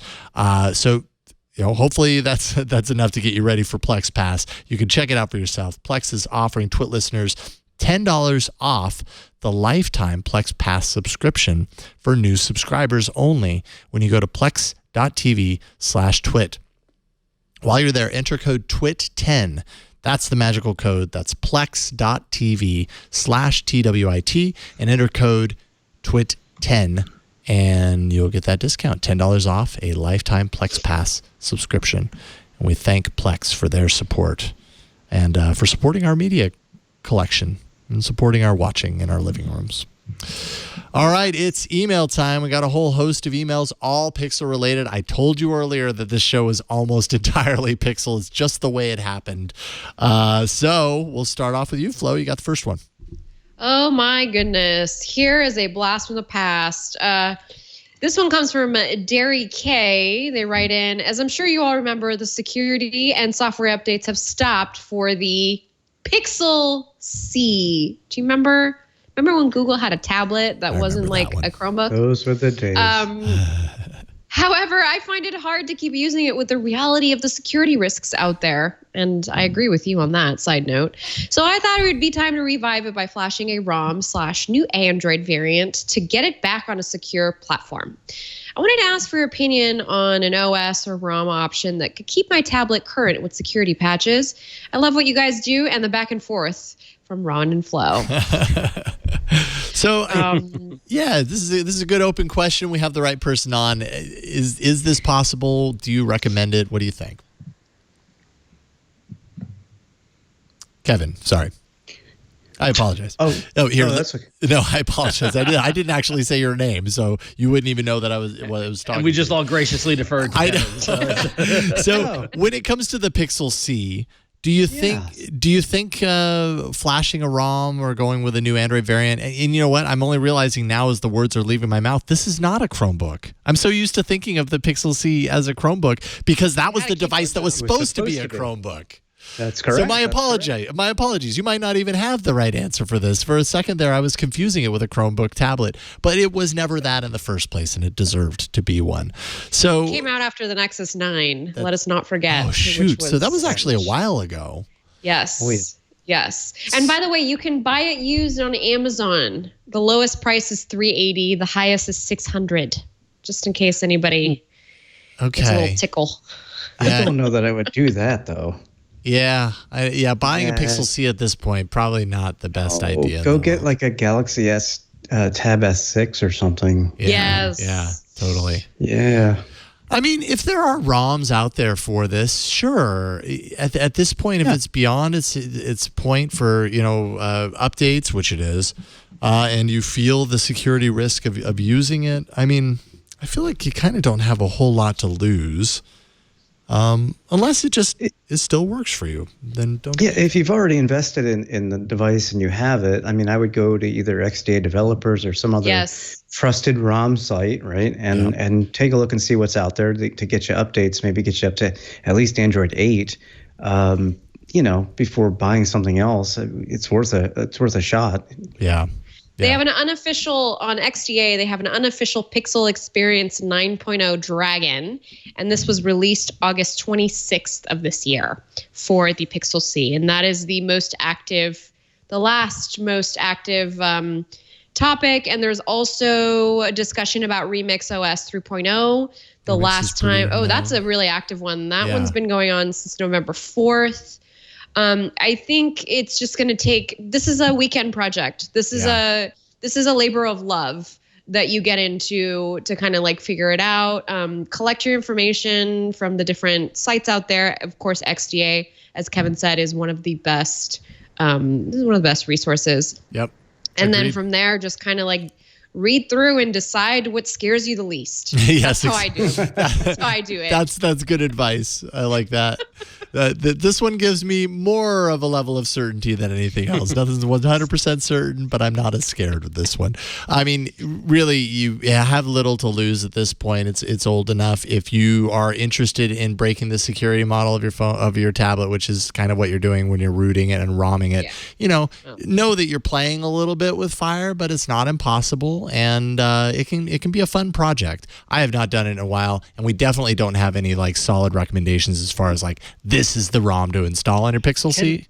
But can we go off script and jump to my email, because I think this is basically my same answer, but for a different device. Yeah, sure. Go for yours. So Chad wrote in and says, I have and love my Pixel XL. However, I just read that Google is going to stop supporting the Pixel and XL after December. Really? My Pixel XL is in great shape, looks almost new, and runs great. I think it'd easily last another year or so. So I have 3 questions for all of you. Why is Google doing this? My wife's Samsung S7, which is older, is still getting updates. My parents' old iPhone is completely up to date. Why is Google dropping support of the Pixel? How dangerous is it to run Pixel with no security patches? How long could or should I keep using it? If I know that Google's so quickly to drop support for its phones, why should I drop so much money on another Pixel? And Chad, those are great questions. Boom, boom, boom, boom, boom. So the Samsung S7 came out in February 2016. The Pixel and Pixel XL came out in October 2016. So it's been 3 years. Google's been pretty transparent about their support windows and how long they're going to support devices. And it's kind of, on one hand, I'm going to say it's buyer beware, and that you're buying into this and it's up to their discretion as to how they want to support their devices. And it kind of stinks. But my one thought is just keep using it, because, I mean, yes, we're all worried about the security patches, but honestly, what are the odds? But if you want to put yourself in a position for having continued support, you could install a new ROM on that phone, and you can install something like Lineage or some of the other great ROMs that are listed on XDA developers, and find a ROM that will extend the life of your Pixel XL that will be supported by the open source community. There's a bunch of different options out there. Whether it's Evolution or Pixel Dust or Lineage. And Jason, this is going back to that first email, is that you can you can extend the life of your device. It takes a little more work, but it definitely will continue that support and just take it out of Google's hands. Yeah. Yep, and that puts it's more work on you, like you said, in order to do that. I should also just mention, like, the Pixel ones actually went beyond, or are going beyond what they originally promised, right? They're getting a bonus update, or they got a bonus update to Android 10. That was one version more than they were supposed to get. 1 year extension beyond the original 2-year promise. Now the security update deadline of October 2019, that's what just passed, but they're still putting out an update in December, which includes November and December. So, I mean, this is just one of those cases where Google has done a pretty good job with their Pixel phones of stating and being a model of stating this is what we will support. And, it turns out it's actually better than most in the Android industry. Is it as good as it should be? No. I believe that there should be a little bit further, but I think they did a pretty darn good job with the Pixel 1, giving it an extra year. They did more than they originally promised, and I'm happy with that. But of course, I would love longer updates. They can't support a phone forever, though. No company can support a phone forever. So, and that's the thing is that, and it shouldn't. I mean, I don't think it should bias your next purchase, because honestly, the carriers have you in a 2-year, a new phone or they used to have you announced every 1 year. But traditionally it was every 2 years get a new device. So if you follow that, you're within that support window, and I think that's what they're basing it off of. So, but you're right. The Pixel is a great phone. If yours is still working, extend that life. Yep. There we go. Okay, so next email here in the email carousel.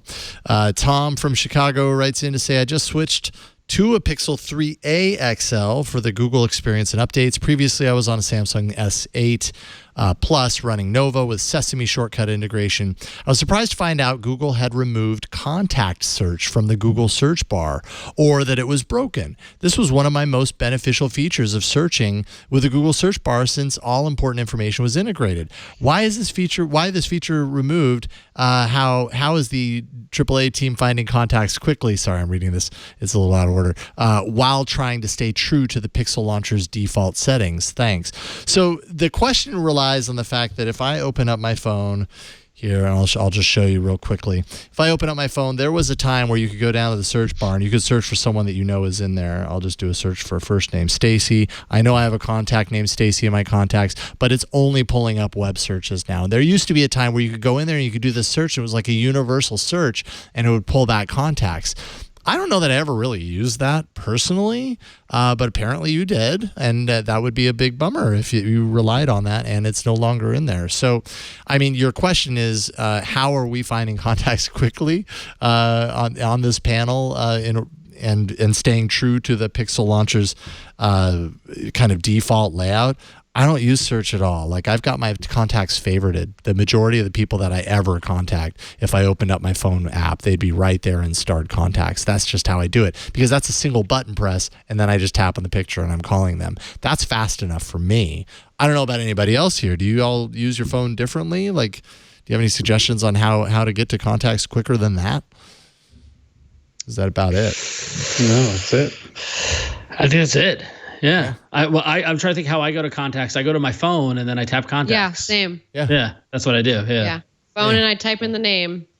Or if it's my husband, I go to favorites. Yeah, exactly. It's just him in there. Oh, it's only your husband in favorites, so you don't put anyone else in there. He's got to feel so special. Don't tell my friends, because I actually demoted them a little bit. But listen, it's because they can get past the D&D and well, that's true. That's a really good point. That's a valid point.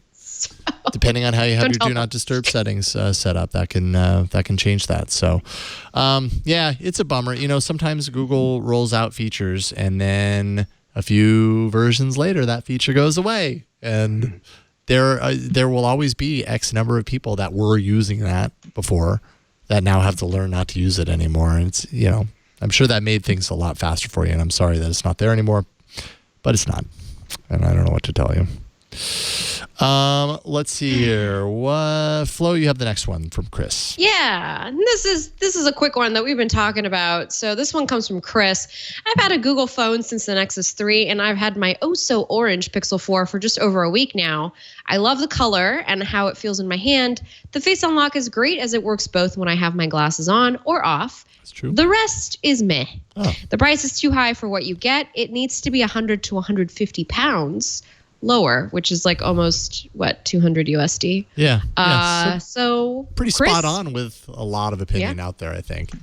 Yeah, we agree. I mean, maybe you should have waited for Black Friday.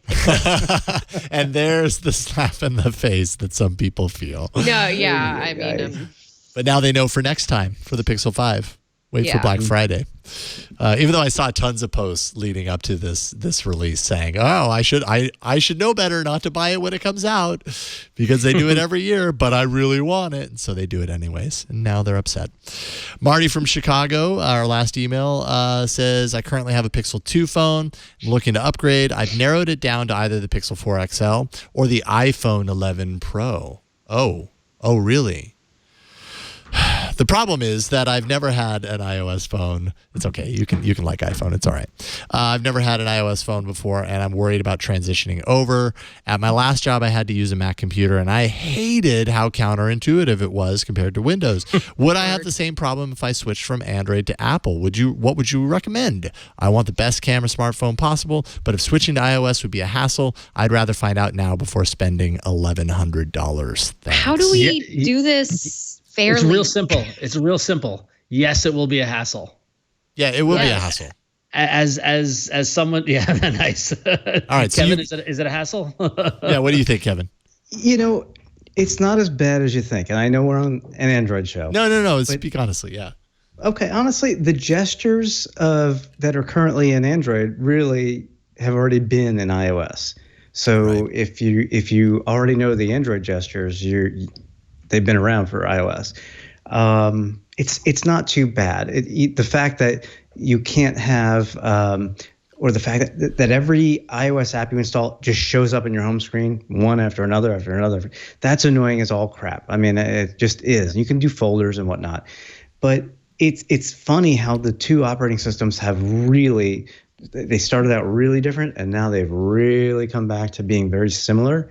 There are pros and cons to each. I use both for just to have perspective, and it's not that bad. I will say, though, I do think the Pixel camera is a little better. However, you get a little bit of more, you get options with the iPhone Pro, the 11 Pro, because you have 3 different cameras. You have so it really comes down to, do you want a third camera or not? It's switching is not as bad. And quite honestly, I run a lot of Google apps on the iPhone, so I don't even use the Apple apps. So it's not that bad. I mean, I understand you're putting a lot of money out to try it. Maybe see if you can, I don't know, just borrow somebody else's phone for a little while, or dig up an old iPod Touch or something just to get a feel for what iOS really is.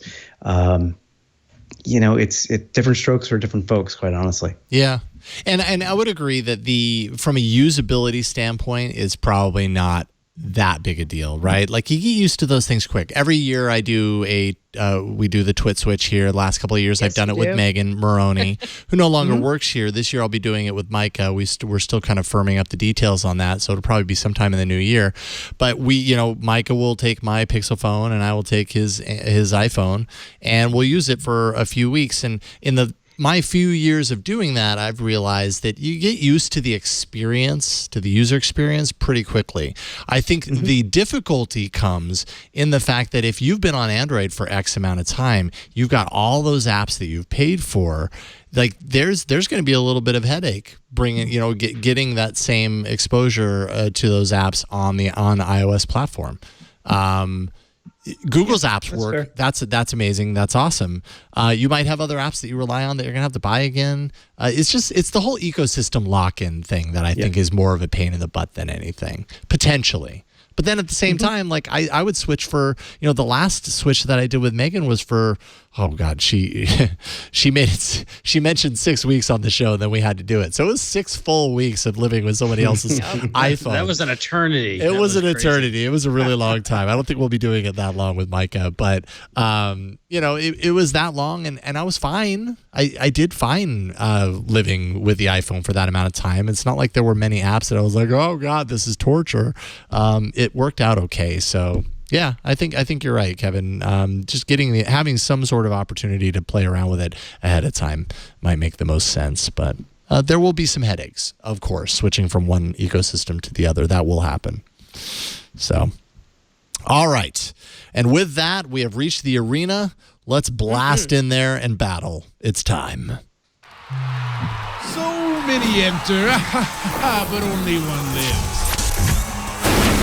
Android Arena. Last week's poll, and with 48% of the vote, what is it? Cometon? Cometon. Was that yours, Ron? It was mine. Another win. I told you I was coming for y'all. Nice. Yep. Ron's taking up the lead. Well, let's do the rest of the results, and then I'll talk about the standings. All right. Lunoscope, second place at 27%. That was your. Wait a minute. No, whose was that? That was Flo's, right? That was the Moon app. Loonscope, yes. Yeah, Loonscope. There we go. Second place, congratulations, Flo.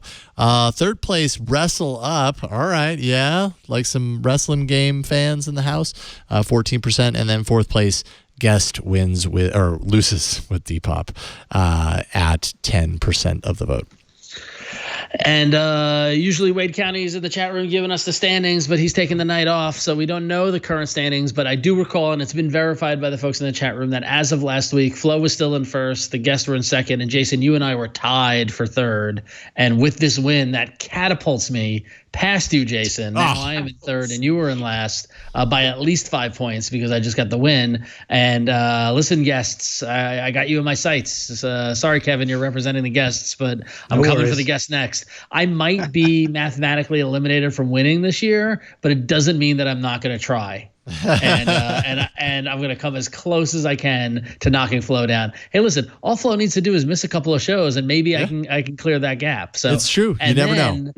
After Thanksgiving, I'm going to reveal the rule change that when I win the arena, I get 30 points, and then I'll clear the gap that way. Whoa. This has not been discussed. That's exactly. You're doing the thing that Megan did with me on the show where she said 6 weeks, and then we had to do it. That's not how it works. No, we won't change the rules. I'm joking. I've accepted that I am not going to win, but I'm gonna give it the old college try. So. All right, so that means I go first. Mine's a really just a pretty quick game that I kind of came across. I've always been a big fan of the old, the classic arcade game series, 1940. I think it was like 1942, 1945. 1942, right? Yeah, 1942 is the original. 1943, and all those kind of classic airplane shooter games. And there's a new one, or I don't know if it's new, but new to me, called 1945, and it's made in the style of those games. And it's just kind of fun and brainless, basically. So I'm gonna go ahead and jump in here and start playing. Right now I've got my planes kind of maxed out for the most part for this level, and it's exactly what you kind of expect. There's power-ups that come along, different planes that have different powers. You want to avoid it. Everything feels fast and fluid. This is one of those times where right now I'm feeling like I'm actually seeing the 90 hertz, to be honest. Things feel really fluid and fast and smooth and everything. But anyways, 1945 got different power-ups and everything. If that's, I'm probably not using them at the right moment right now. I am talking and playing while podcasting, so this is what you get. But it's if you like these types of games, it's actually done really well. I've seen a lot of these on the Play Store that are just kind of bland and boring, and this one has enough kind of variability and elements to it, and like nice upgrades and stuff like that I've been enjoying picking it up and playing it for a little while now. So it's called 1945. It is free. There are some ads and everything, but you can do some in-app purchases to remove those. And Yeah, check it out. If you like this style of game, I think you'll like it. 1945 is the name of the game. Apparently, I can't hold my phone up straight. The name of the game. The name of the game. There it is. All right, so that's 1945. Check it out on the Play Store. And let's see here. Flo, you are up next, and I have yours installed, although it's an email app. So we'll see what I show off, because it might be showing my inbox right now. Well, listen, I'll explain it. I'll do my best to explain it. So I got really bored of Gmail. It just was not fitting my life, running my own business lifestyle. And I needed something that was a little more, and I really miss Inbox. I miss a lot of the reminders features. I miss a lot of the ability to just kind of use my email as my organization hub. But I don't want to, leave my Google account. I'm not really interested in leaving the web to do it. So I kind of stumbled upon this app in the Play Store. It's called TwoBird. TWO Bird. And it's honestly, it's pretty darn great. So the nice thing about it, let's see, I'm going to actually launch it here on my end, Jason, so I can try and walk you through. Let's do something really quick here to kind of like make this a little palatable for everybody. Let's go into, I forgot how to make this into dark mode. Crap. There is a dark mode functionality, which I now do not remember how to. Oh, yes. So go ahead and go into the overflow menu. And then tap on your account name, Jason Howell, up at the top. And then go to open settings. And then let me make sure I know where it is. Sorry, everyone, for making you go through this. This is probably really annoying you right now. I cannot find... Okay, I'm sorry, everyone. I can't find the dark mode thing. So you're going to have to watch this in white. Sorry. Okay, so TwoBird. Nice thing about it is it's prioritizing only like what you need to see. Now, my Gmail already has its existing filters.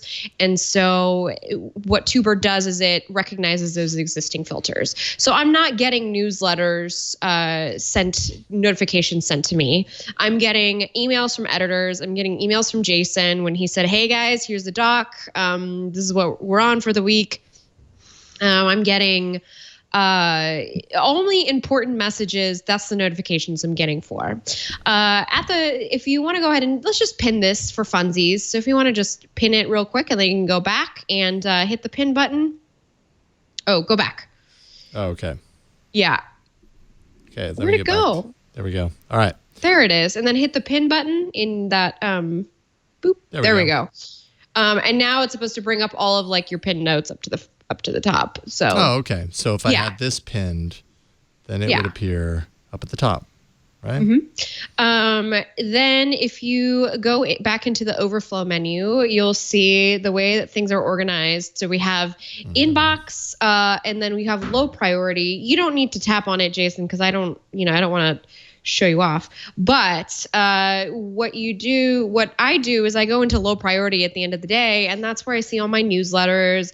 I see like my daily digest from, the SF Chronicle. I see that like orders that have shipped, that sort of thing. So I'm not getting bogged down with that throughout the day. Now, let's go back to a message that you want to maybe go back to later.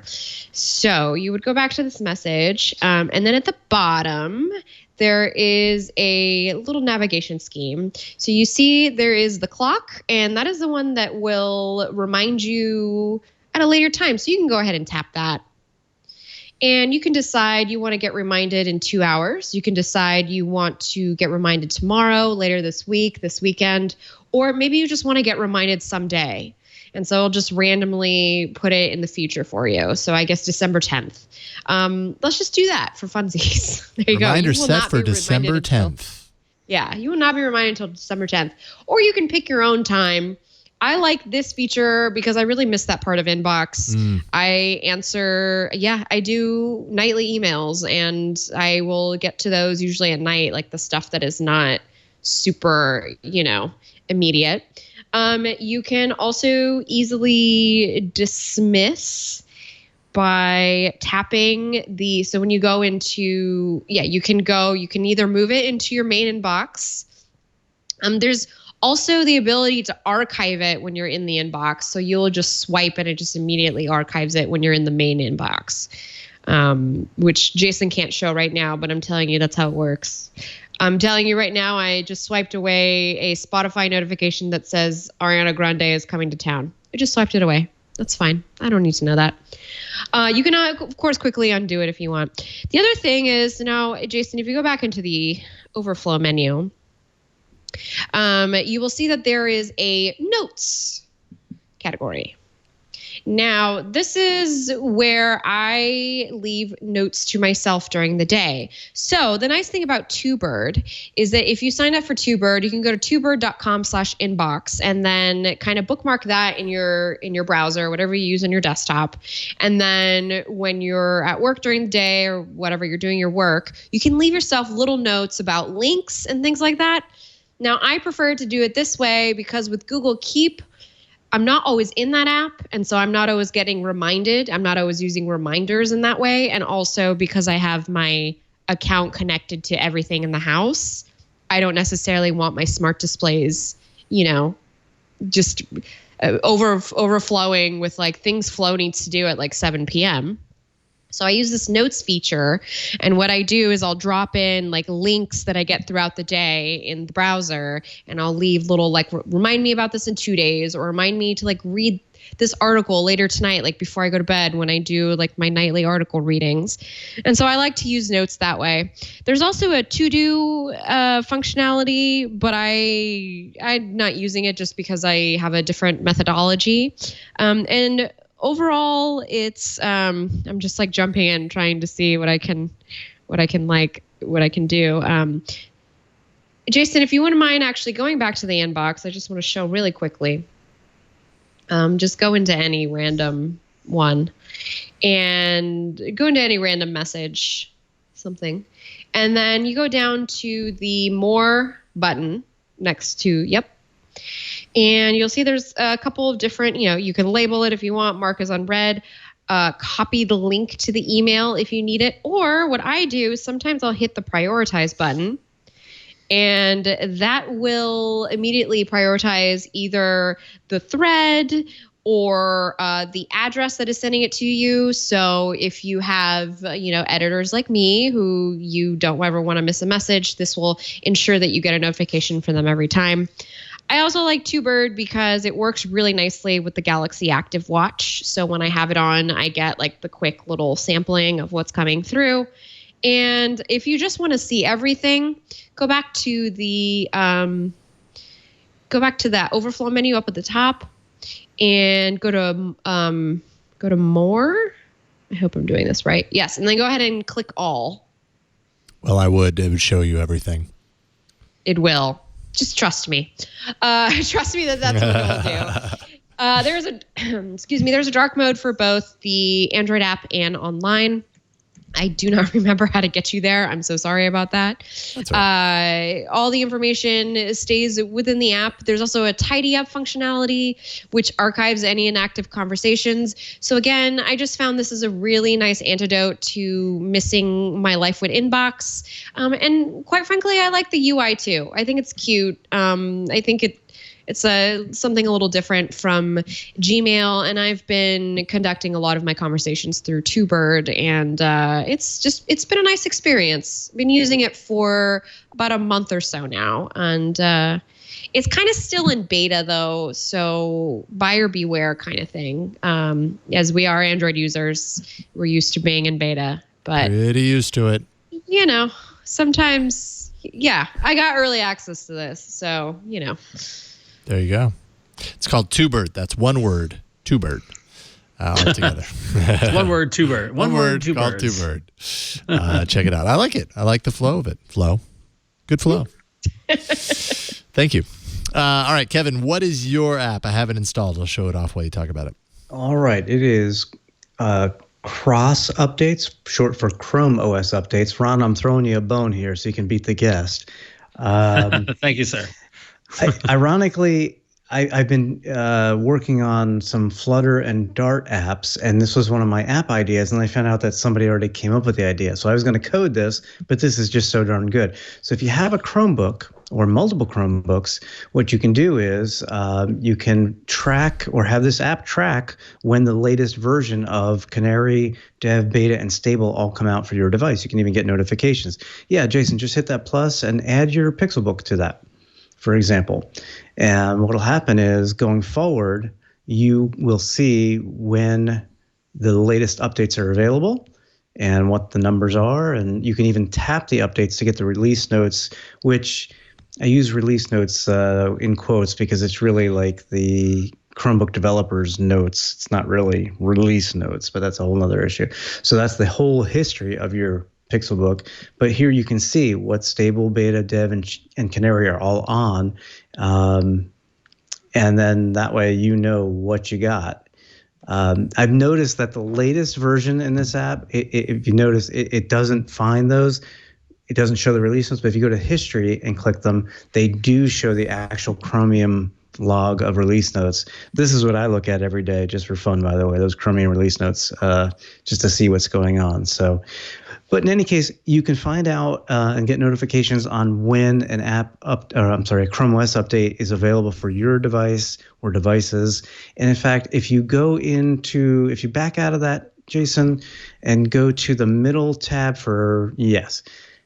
click the plus button, you can see when Chrome, the browser, is actually updated for all of the different platforms as well. So it's kind of handy. I mean, again, it was something I was going to code, but this is just too darn good. So I may just do it for fun and let everybody else download cross updates for themselves. Kevin, in the startup world, that's what we call validation of an idea. Yeah, I love that line of thought. All right. I love it. Yeah. Right on. Cool. So it's cross updates, CROS, all one word, updates, and you'll find this. Very good. I love it. And well designed, like very straightforward design, really easy to understand. Love it. Right on. Ron, we'll round it out with your app. What do you have to follow up with? I will round it out, and I don't want to get too cocky here, folks, but I think I got another winner on our hands. So one, I gotta imagine a lot of the folks in our listening audience are not fans of when you need to when you download an app and then you need to register and you need to enter your email address in, or if there's a new service you want, you need to enter your email address in. As you know, Flo Show, Two-Bird, email has become such a bloated kind of channel for us to get messaging from companies, and people sell our email addresses and stuff like that. So now I present to you an app called Temp Mail, which enables you to create a temporary email address that you can use to register for services, and then you never got to see their dumb emails ever again in your life in your personal email box. So Temp Mail is free if you free in the Google Play Store, and when you do, you get presented with a temporary email address. In this particular case, it's txg58@inbox888.com. Can't wait to get your emails. Wonderfully generic. By the way, I have noticed that sites and apps are getting smarter. Historically, I would just do test@test.com, and I just recently had a site kick that back to me like, that's not a valid email. I was like, ooh, damn it, they're on to me. But this email address looks like a legit email address. It's great. So if for some reason you need to give it to someone, you can create a QR code and they can scan it. But for the rest of us, you can tap the create copy button under it, and it will just copy to the clipboard. And then when you're registering, you put in that email address. And then what's great about this is that not only does it give you the fake email address, but it gives you access to that inbox. So if you do need to reset your password, or you do need to get some sort of message from that service, you can still get it. It's not an anonymous, dumping ground of email. Like, you can actually still access this. It just doesn't have to clutter up your personal email, which is great. Now, if for some reason you're vain and you don't like txg58@inbox888.com, you can just click the change button, and you can choose from a multitude of domains it will just give you a random one. That's a great one. chpop@umailbox.net, which is great. You can also create multiple email addresses if for some reason you want to. That's a good one. That's a good one. Yeah. Fuckle. But so there's also some options if you wanna silo your email. So if you hit create new, there, Jason, at the bottom, you can create a new email address, and you can choose what you want the first part of the email address to be, and then you can choose your domain if you want to have of the ones that they have to offer. So you can do govcities.com, which sounds sketchy, but so these are great. If you pay the premium, which I believe was $2.99, was it? Something like that. Yeah, I think it was $2.99. Let me check on my side. But if you do pay the premium, it gives you a little more control over. Yeah, there you go. You can try premium for 3 days, which is a neat little option. But hang on a second, I can't get rid of it. Anyway. Yeah, so premium for 1 week of premium is $2.99, 1 month is $7.99, or 3 months is $19.99. And with that, you can get custom email names, multiple mailboxes, in-app email view, premium domains, extended email storage, and premium support, and be ad-free. So if this is a service that you really like, support your devs, get premium. It is a little pricey, but this could be super handy, even on the free model, just to avoid having to get spam from services that you don't believe in. So temp mail, free in the Google Play Store. I just solved lots of your problems. Vote for me. Ron is the problem solver. Just email me at frugal@munichmail.online. And I can track the mailbox here, so I'll let you know if anything comes in, Ron. Yeah, there you go. All right, vote for your favorite app this week. Going to all you have to do is go to twit.to/AAA-poll446. That's twit.to/AAA-poll446 and place your vote. Is your favorite app TwoBird, Temp Mail, 1945, or Cross Updates? Victor is circling the choices right now, and he's going to choose Temp Mail. There it is. Excellent. I told you. It's a you winner. Got the Victor vote. I honestly don't. I mean, it's as if I've been plucked down from the gods and handed these apps each week. I feel bad. We'll see about that. For everyone else, really. So we'll see about that. I have some emails to send to Ron. Well, you can get me at frugal@munichmail.online, and I want to create a character named Frugal who speaks with a German accent. And like, hello, I am Frugal. So, hello, I am Frugal Richards. All right, that is it for this week. We went a little bit long. I apologize about that. Kevin Tofel, so great finally getting you back on, man. I love that we could do this. We'll be in touch. If you ever want to hop on at once again, we'd love to have you back. Also want to give you time to do everything because you are a busy man. So, but we love having you on. So thank you. I appreciate that, and I will make sure it's not 5 years between the next time that I come back. AboutChromebooks.com for all of the awesome work that Kevin and his team are doing over there. Definitely check it out. And you drop in occasionally on This Week in Google as well. So certainly we'll see you there as well. Thank you again, Kevin. Appreciate it. Ron, what's going on for you other than the kids are still not awake, and that's a good thing? Kids are still not awake. We did it. Yep. Good job, everybody. Yay. I plugged it earlier in the show. Go get Disney Plus and watch Marvel's The Hero Project. It's pretty special. So go do that. And go follow me on Twitter @RonXO and on Instagram @RonXO. So that's where you can see my fun nonsense. And look, I retweeted The Hero Project. There it is. So you can Ron go find is it proud. There. Yeah, we're good. It's not often you get to be involved in something that is just at its core bringing good into the world. So yep. So I'm super proud to be part of it. So. Right on. Cool. Thank you, Ron. Yep. And then Flo, what about you?